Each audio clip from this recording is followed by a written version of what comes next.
in this video, we're going to talk about how to create a Teams link from Schoology to use for open house. Now, you might be creating an individual link and sending it to your principal, or you might be a department chair in charge of creating a link for your entire department, but either way, these steps are going to be the same. What you're going to want to do is pick one of your Schoology courses. It doesn't matter which one. You could use your prep course, your teacher lunch course. You could just use your first period if you would like, but you're going to go ahead and pick one of your courses. I'll do my Schoology training course. And once I load up the course, I'm going to go ahead and find Teams Meeting on the left-hand side and click on that. Once I click on Teams Meeting, I might have to sign in. Usually it will just auto sign you in from this point, but just in case, enter your district email and your district password if it prompts you to. Now we're going to go ahead and create a meeting link. We can give this a title if we'd like. I'm going to call this Open House, and I'll click Create. Now I'm almost done. There's a couple other things that I might want to change before I send this on over to my admin. The first thing that I might want to change is meeting options. So we'll go ahead and click on meeting options. And this is going to open up a new tab that allows us to configure some settings for our Teams meeting. The first thing that we're going to want to take a look at is who can bypass the lobby. The default will probably be only me depending on your account settings. But we might want to change this. You can leave this set to only me, but just remember you're going to have to admit every parent who joins your meeting on open house night.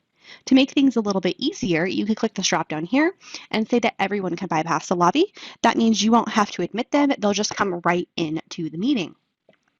The other setting that you might want to change is who can present.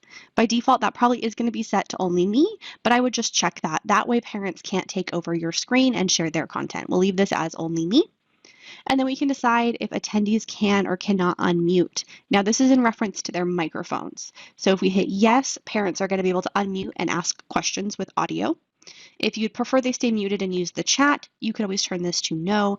Parents will not be able to turn on their microphones, and they can only use the chat to communicate with you. I'll go ahead and leave this as yes because I want to have a more interactive experience. Once I have all my settings configured how I want for open house night, I'll click save.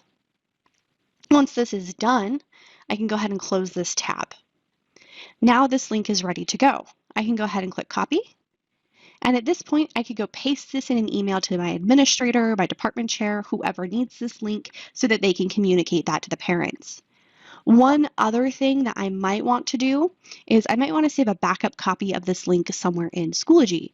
The reason for that is once I make this link and copy it, once I close out of this page, this link just vanishes. I don't want the link to vanish. I would like a backup copy for myself.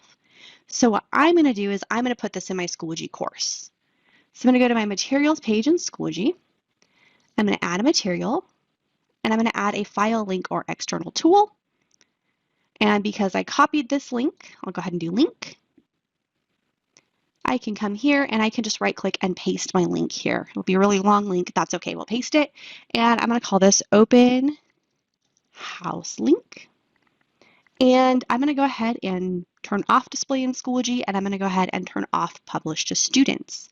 That way my students don't see this link, they don't click and join this meeting, but I have a copy of this link available in my course. I click add, and this link has now been added to my course, just like everything else that's been added to the bottom.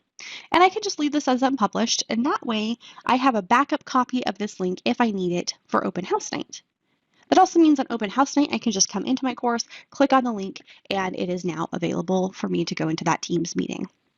Thank you for watching this quick video on how to generate a link for open house night. And remember, the process is the same, whether you're creating individual links or you're a department chair creating links for your whole department.